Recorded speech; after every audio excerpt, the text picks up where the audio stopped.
আহমেদাবাদে air India plane ক্র্যাশের মর্মান্তিক দুর্ঘটনা ঘটার পর থেকেই একটা প্রশ্ন ঘুরপাক খাচ্ছে অনেক মানুষের মনে। রতন টাটা যদি বেঁচে থাকতেন তাহলে কি এই বিমান দুর্ঘটনাটা ঘটতো? এ প্রশ্নের উত্তর হয়তো কেউ নিশ্চিতভাবে দিতে পারবেন না, কারণ এ প্রশ্ন শুধুমাত্র একটা দুর্ঘটনা নয়, বরং একরাশ বিশ্বাস, হতাশা আর বেদনার প্রতিচ্ছবি।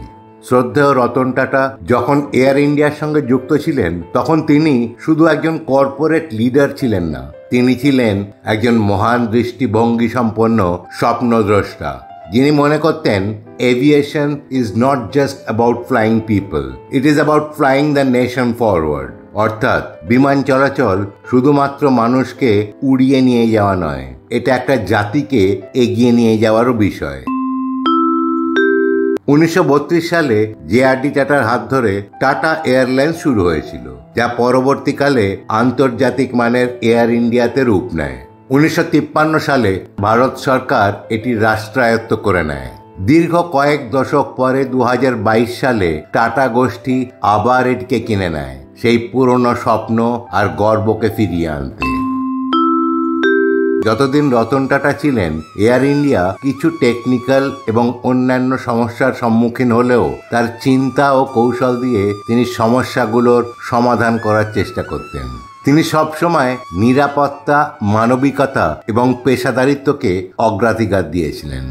আজকের দিনে এসে যখন আমরা দেখি যে এখনো পর্যন্ত কোনো অজানা কারণে অকাল মৃত্যু ঘটেছে বহু যাত্রীদের, তখন মনে হয় এটা কি সেই এয়ার ইন্ডিয়া যেটা একদিন রতন টাটার স্বপ্ন ছিল? এই প্রশ্নটা হয়তো বা তাত্ত্বিক। বাস্তবে রতন টাটা বেঁচে থাকলেও প্রতিটা দুর্ঘটনা রোধ করা সম্ভব হতো না।